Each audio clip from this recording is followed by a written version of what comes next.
दोस्तों, अगर आप भी हार्दिक पांड्या को बेहतरीन खिलाड़ी और कप्तान मानते हैं तो हमारी इस वीडियो को लाइक जरूर कीजिएगा। दोस्तों, नवाबों के शहर में लहराया है टीम इंडिया का परचम। चहल के साथ सुंदर ने फिरकी का बुना ऐसा जाल, ताश के पत्तों की तरह तहस नहस हो गई न्यूजीलैंड के बल्लेबाज। तो आखिर कैसे भारतीय गेंदबाजों के तूफान से टीम इंडिया ने बजाया है वापसी का बिगुल। उनकी खौफनाक गेंदबाजी के साथ साथ इस रोंगटे खड़े कर देने वाले महामुकाबले की पूरी हाईलाइट हम आपको दिखाएंगे। लेकिन उससे पहले आपको क्या लगता है कि युजवेंद्र चहल, कुलदीप यादव और वाशिंगटन सुंदर में से सबसे खतरनाक गेंदबाज कौन है? हमें नीचे कमेंट करके जरूर बताइए। दोस्तों, पहले टी20 में जबरदस्त जीत हासिल करने वाली न्यूजीलैंड दूसरे टी20 में सीरीज पर अपना कब्जा जमाने के लिए बेताब थी। लखनऊ के मैदान पर सितारों से सजी टीम इंडिया अपना परचम लहराने के लिए पूरी तरह से तैयार थी। नवाबों के शहर में सिक्का उछला तो गिरा मेहमानों के पक्ष में और न्यूजीलैंड के कप्तान मिचेल सेंटनर ने टॉस जीतकर पहले बल्लेबाजी का फैसला कर लिया। हार्दिक ने अपनी पिछली गलतियों से सीखते हुए टीम इंडिया में बड़ा बदलाव किया। उमरान मलिक की जगह युजवेंद्र चहल को प्लेइंग 11 में मौका दिया गया। न्यूजीलैंड के लिए फिन एलन के साथ कॉनवे की जोड़ी मैदान में रनों की बरसात करने के इरादे से उतरी। पारी के पहले ही ओवर में कॉनवे ने कप्तान हार्दिक पांड्या को निशाना बनाते हुए उन्हें अपने पसंदीदा क्षेत्र मिड विकेट में चौके के लिए भेजकर अपने रनों का खाता खोला। वह एक बार फिर आक्रामक अंदाज में नजर आ रहे थे, लेकिन हार्दिक पांड्या भी किसी से कम नहीं है। उन्होंने इसके बावजूद दोनों ही बल्लेबाजों को हाथ खोलने का बिल्कुल भी मौका नहीं दिया और हार्दिक की चतुराई से न्यूजीलैंड पहले ओवर में महज 6 रन बना पाई। उनके चेहरे पर चमक साफ जाहिर हो रही थी कि वह न्यूजीलैंड को किसी भी कीमत पर वापसी करने नहीं देना चाहते हैं। जी हां दोस्तों, शुरुआत से ही हार्दिक ने आक्रामक रणनीति अपनाई और दूसरे ही ओवर में उन्होंने अपने सबसे भरोसेमंद गेंदबाज वाशिंगटन सुंदर को गेंदबाजी आक्रमण की कमान सौंप दी। अपनी कातिलाना गेंदों से सुंदर ने कॉनवे को पूरी तरह से बांधे रखा और पूरे ओवर में केवल 4 रन बना पाए, जिसमें से कई बार मौका बना था तो वहीं बल्ले से गेंद लगकर विकेट के पीछे चली गई। तब जाकर उन्हें बमुश्किल से 2 रन मिले।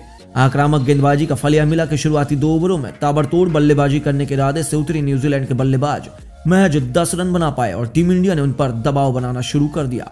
दोस्तों, हार्दिक की रणनीति काम आई और दोनों बल्लेबाज दबाव में थे। जब हार्दिक पांड्या तीसरा ओवर लेकर आए तो पहली ही गेंद पर एलन ने आगे निकलकर उन्हें स्टेडियम से बाहर फेंकना चाहा, लेकिन गेंद उनके बल्ले का बाहरी किनारा लेकर सीधे ईशान किशन के दस्तानों में जा रही थी। सभी को लगा कि भारत को पहली सफलता मिल गई, लेकिन किशन के दस्तानों से गेंद निकल गई और न्यूजीलैंड को मुफ्त के 4 रन मिल गए।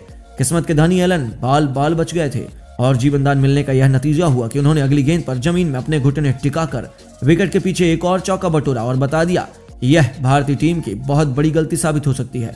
लेकिन दोस्तों, टीम इंडिया में लंबे समय बाद वापसी करने वाले कलाई के जादूगर युजवेंद्र चहल के इरादे कुछ और ही थे। पारी के चौथे ओवर में कप्तान ने उन पर भरोसा जताया और चहल ने आते ही महज अपनी तीसरी गेंद पर एलन को चारों खाने चित्त कर दिया। वह रिवर्स स्वीप लगाना चाहते थे, लेकिन उनका यह प्लान फ्लॉप हुआ और चहल ने उनके तीनों विकेट उखाड़कर टीम इंडिया को पहली सफलता दिलाई। एलन 10 गेंदों पर 11 रन बनाकर पवेलियन लौटे, जिनके आउट होने के बाद बल्लेबाजी करने उतरे मार्क चैपमैन, लेकिन टीम इंडिया में वापसी का बिल्कुल बजा दिया था। न्यूजीलैंड की तो हालत अभी से खराब नजर आने लगी दोस्तों, क्योंकि लखनऊ की पिच पर अभी से भारतीय स्पिन गेंदबाजों ने करिश्मा दिखाना शुरू कर दिया था। पहले एलन, उसके बाद बेहतरीन अंदाज में बल्लेबाजी कर रहे कॉनवे भी स्पिन के जादू के सामने फीके दिखाई देते हुए कॉनवे को भी पवेलियन की शोभा बढ़ाने भेज दिए। जी हाँ दोस्तों, आपको बता दें, वाशिंगटन की सुंदर गेंद पर कॉनवे ने पूरी तरह से चकमा खा गए और गेंद उनके दस्ताने में लगकर सीधा विकेट कीपर ईशान किशन के हाथों में चली गई और सुंदर ने टीम इंडिया को इस मुकाबले में पूरी तरह से शिकंजा कसवा दिया था। जी हाँ दोस्तों, कॉनवे 14 गेंदों पर 11 रन बनाकर पवेलियन लौटे और उनके आउट होने के बाद बल्लेबाजी करने उतरे ग्लेन फिलिप्स और 5 ओवरों में न्यूजीलैंड महज 29 रन बना पाई थी। इन दोनों बल्लेबाजों पर अपनी टीम को संभालने की बड़ी जिम्मेदारी थी, लेकिन भारतीय गेंदबाजों की गेंदों को समझ पाना उनके भी बस की बात नजर नहीं आ रही थी। उनके लिए एक रन बनाना बेहद मुश्किल हो गया था।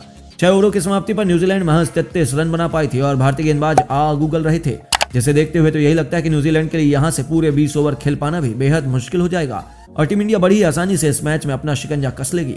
लेकिन दोस्तों, आपको क्या लगता है, भारतीय टीम न्यूजीलैंड के खिलाफ टी20 सीरीज जीत पाएगी या नहीं? अपनी राय हमें नीचे कमेंट करके जरूर बताइए और ऐसी शानदार खबरों के लिए हमारे चैनल को सब्सक्राइब करना ना भूलें। धन्यवाद।